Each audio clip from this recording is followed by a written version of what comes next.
And my counterpart looked at me with wide eyes and said, "You don't fill it out for them?" She couldn't believe I had delegated that.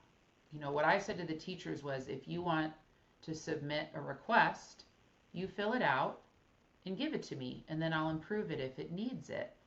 This other lead teacher was doing it for them, which, how do you get anything done when everything you do all day is doing it for the person?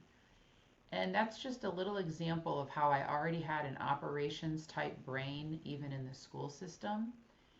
And how it led to where I am today was just being offered a role as a director of ops. And after 20 years of teaching, I switched to operations.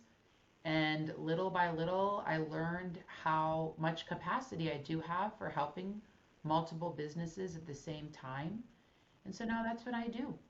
I do have a max capacity, of course, but when systems are running, I can help more than one business at a time. And that's what I do now. That's a great question. I start with something called strategic mapping, which is where I go through mission, vision, and values, which sounds like a fluffy, boring part of your business. But when you don't know what your offer is today or where you want to go with it, it's really hard to plan and create strategy. And then beyond that, I go through 7 pillars of business: financials, operations, marketing, and a few more.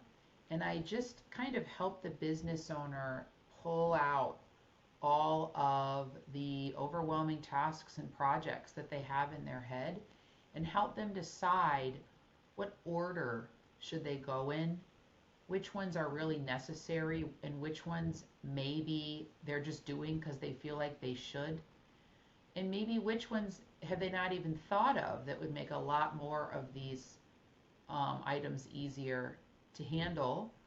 And that's kind of a foundation for me. It allows me to very quickly see what the needs of the business are without taking a year working with the business. I can figure it out in about 6 to 8 calls, which sounds like a lot, but when you're helping a whole business, you do need some time to see exactly where you might fit in.